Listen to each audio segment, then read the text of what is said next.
Lahat ng bagay at realidad sa mundo ay hindi mo makukuha ng madalian. Pera man yan o pangarap mo sa buhay.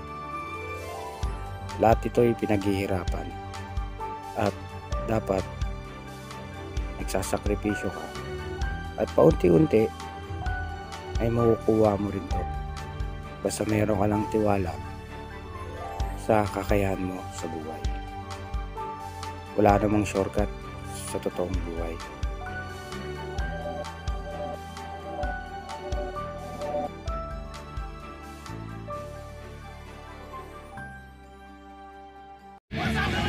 What's up sa inyo mga kausak? Welcome back sa akin channel at nakita nyo na may pagmumukha ko. So today, ang babalik tayo sa ating dating segment na magluluto tayo ng walang lasang Pinoy. So ito yung mga ingredients natin mga kausak. Sibuyas, lemon, bawang, sili, at sibuyas ulit. At meron tayong baka dito. Yan. At ito yung mga ating mga condiments. Nice. At habang pinapainit natin yung mantika, yan, tapos una natin igigisa syempre yung bawang. Diba? Habang hawak-hawak may tayo yung cellphone. Baka may cellphone. Ako na! Baka may cellphone. Walang lasang Pinoy yan. Baka mo, video mo ko. Yan. Rant pa to pa. Rant yan. Nang walang lasang Pinoy yan. Walang lason? Walang lasang Pinoy. Unang mong iisa dyan yung bawang. Hayaan mo lang siya mga kawasak na magkaroon ng golden brown. Gago! Siyempre gagawin naman ng sagwan. Uy, ang lakas ng apoy kayo. Panay sa akin dyan. Tulog yung bawang. Lakas ng apoy. Lagay mo na. Ito ko lalagay natin sibuyas. Medyo sasakputan nyo lang po yan mga kawasak. Sakputan lang. Pag nag-golden brown na yan, okay, ano yung ating akaba. Alam nyo yung akaba? Medyo may na yung ano. Hayaan nyo lang medyo hindi pa, hayaan nyo maluto muna yung sibuyas. Bago yung naluto na yung sibuyas, lalagay nyo na tong papalo. Papalo to, hindi to baka. Papalo. Hayaan nyo lang mag-brown yung papalo sa kanya lang. Kaya lang simpleng luto ng ng mga Steak beef. steak.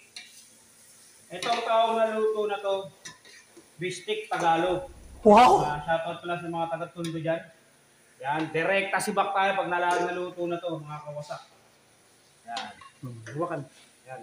Ano to? Hawakan. Hawakan to? Oo. Parang tinapay to. Yan. Medyo kakausak. Kasi para mawala yung lansa niya, sakot. Yan. So, tatakpan lang natin Lakas mo. siya. Tatakpan lang natin siya. Hintayin natin siya mag-golden brown. Malakas na yan ako eh.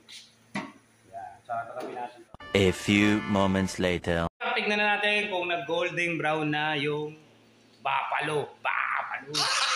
Gago! Tapos na natin. Tignan natin kung ayun, medyo may nag-golden brown na siya. At mamaya i-add na natin yung soy sauce and lemon. At tapos yan yung sili. Yan. Kada golden brown na yan, pwede na natin ihalo yung dapat natin ihalo. Tapos pagkatapos nyo, konting steam lang, okay na siya. Kailangan ko ng mangkok. Mangkok. Ano yung mangkok? Titimplaan ko. Mangkok. So, balik ako mga kausap. Pagka luto na yung ating Bistik Tagalog made in Saudi. Kaya lalagyan na natin yung toast ko. Lalagyan na naman siya ito. Lalagyan na natin dyan. Yan. Gaganyan nyo lang yan, no? Para kayo naglalaro lang. Whoop! Yan, pagkatapos niyan, i-add na natin yung sili. Siyempre.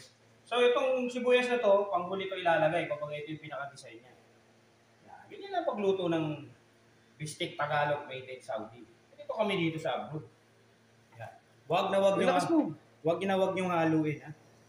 Yan ang lagi nyo tatandaan. Wag niyong haluin. Kasi may asim siya. Para na-absorb ng karne yung asim. Takpan nyo.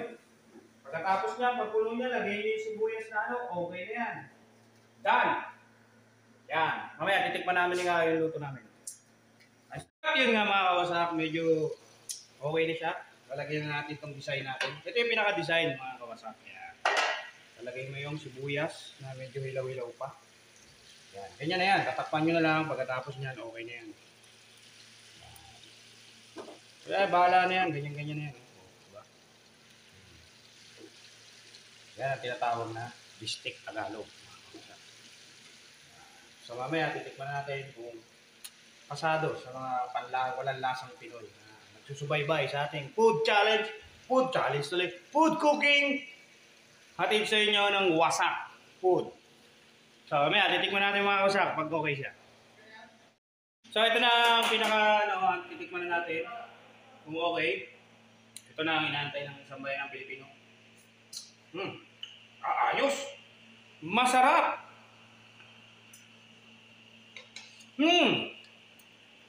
Masarap na, mura pa. Abot tayo presyo. Sa halagang 30 real, bistik Tagalog na. Ay na, kawasak. So, yun lang itong segment natin mga kawasak. Sa ating food trip, hatid sa inyo ng wasak food. At mamaya kakain na si Gayo. Masarap talaga. Lalo. So hanggang dito na lang yung vlog natin mga kawasak. Salamat sa inyong pagbisita at salamat sa inyong panonood. At laging tatandaan, peace, love, and happiness. Much love mga kawasak. See you in the next vlog. Peace. Oh, tapos na tayo magluto. Nagluto ko ka pa. Ano man niluluto mo kayo? Sinangag. Ayan. Mas masarap yung paris yan. Para kasing tapa yung niluto natin kayo. Tapang. Diba? Yan. Very good ka dyan. Yan. Para pagdating ng mga katoka natin, mga tropa natin, kakain na sila. Solve. Diba? Tapos kape. Log 2. No? Hindi ka wala love ko. Hindi pa. Bakit? 3 oras mo kagising. 3 oras sa gising. Yun lang. Yan. Paano makatulong yung... Yan ang sinasabi ko. Nag-enjoy magluto si Gayo. Nagsangag pa. Saan ka pa? Malupit. Ang lupit mo. Ewan ko pinagsain niya rin umaga eh. Ewan ko kung sino eh. Hindi eh. Si Kayo lang ang sakalam, Brad. Oh. Wala ba naman isang ano dyan? Sakalam lang kayo. Yun, oh. Nilagyan na ng asin. Tay, nilagyan ng asin. Yun ang tinatawag na manual removing of the plastic. Oh.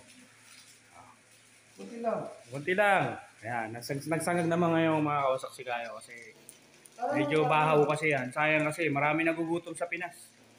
Lalo na ngayong bagyo, lagi na nagbagyo, di ba? Sa Cebu, di ba? Kaya kailangan lahat ng mga kailangan mapakinabangan ating... Kung hindi mo kinain ito, buti sila. Oo.